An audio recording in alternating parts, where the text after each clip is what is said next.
Hello and welcome to this tutorial. In this video I'm going to show you how you can transfer money to stake from Binance. Now to start off, you need to make sure that you're verified on both of these accounts, which means you need to have a verified ID or a verified passport. You're going to go into the wallet section, you're going to go overview.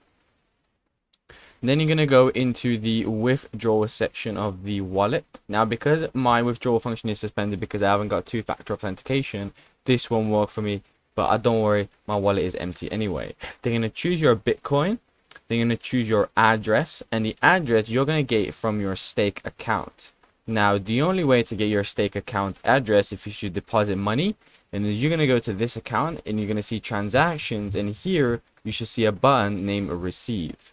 When you press the receive button, they're going to give you a Bitcoin address where you can put your money from your Binance into your stake account. Thank you so much for watching. If you enjoyed, please like and subscribe, and I'll see you soon.